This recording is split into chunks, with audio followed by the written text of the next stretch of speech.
स्वागत है दोस्तों हमारे यूट्यूब चैनल इलेक्ट्रिकल हिंदी में। दोस्तों आज हम जानेंगे 220 वोल्ट और 440 वोल्ट में क्या डिफरेंस है, 220 वोल्ट और 440 वोल्ट हमें कब मिलता है। दोस्त इस तरह का क्वेश्चन जो है ज़्यादातर इलेक्ट्रिकल इंटरव्यू में या कॉलेज गोइंग स्टूडेंट जहाँ पे वाइवा वगैरह हमारे कॉलेज में होती है उस टाइम ज़्यादातर पूछा जाता है। दोस्त अगर आप सप्लाई सिस्टम के बारे में जानना चाहते हैं कि वायर के बेस पे कितने तरह का सप्लाई हमारे घरों तक आती है तो वह वीडियो इस वीडियो के अंत में मिल जाएगा। आप देखना चाहें तो उसे भी देख सकते हैं। तो दोस्त हम सबसे पहले समझ लेते हैं कि 220 वोल्ट और 440 वोल्ट हमारा कैसे मिलता है।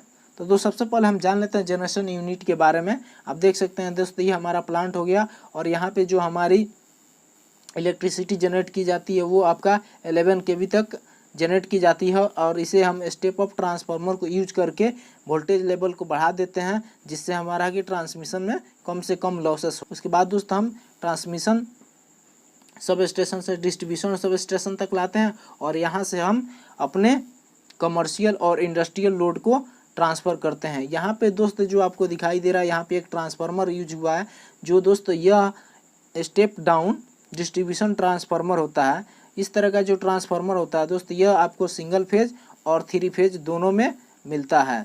जैसे कि आप देख सकते हैं यहाँ पे हमारा एक सिंगल फेज का ट्रांसफार्मर यूज हुआ है। इसकी जनरल जो रेटिंग होती है दोस्त वो आपका 25 kV से लेके 200 kV के बीच में मिलता है।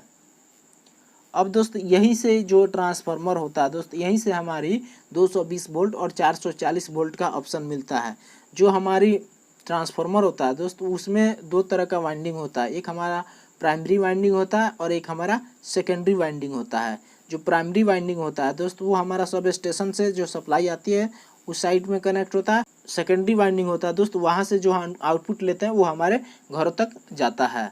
अब दोस्त हम समझ लेते हैं जो ट्रांसफार्मर होता है दोस्त उसकी जो वाइंडिंग होती है वो कैसे कनेक्शन होती है, क्योंकि जो हमें सप्लाई आता है दोस्त वो मात्र हमें 3 वायर का सप्लाई आता है और जब हम उससे आउटपुट लेते हैं तो 4 वायर में मिलता है। ये कैसे होता है इसको हम समझ लेते हैं। आप देख सकते हैं दोस्त कि जो हमारा प्राइमरी है यानी ट्रांसफार्मर की प्राइमरी वाइंडिंग है ये इनपुट हो गया और सेकेंडरी वाइंडिंग आउटपुट हो गया। यहाँ पे प्राइमरी साइड में दोस्त 3 फेज आ रहा है, फेज ए, फेज बी और फेज सी यानी RYB 3 फेज आ गया। अब देख सकते हैं दोस्त इसमें जो है न्यूट्रल पॉइंट हमारा नहीं रहता, सिर्फ 3 वायर ही होता है जो डेल्टा कनेक्शन में हमारी प्राइमरी वाइंडिंग होती है ट्रांसफार्मर की कनेक्ट होती है। लेकिन दोस्त जब सेकेंडरी वाइंडिंग की बारी आती है तो सेकेंडरी वाइंडिंग की दोस्त वो हमारा स्टार में कनेक्ट होता है। स्टार में कनेक्ट होने का कारण दोस्त क्या होता है कि इसका तीनों फेज जो है एक पॉइंट पे ज्वाइंट होता है और जहाँ पे ये पॉइंट ज्वाइंट होता है दोस्त उसे हम न्यूट्रल पॉइंट कहते हैं, यानी ये न्यूट्रल हमारा निकल जाता है दोस्त।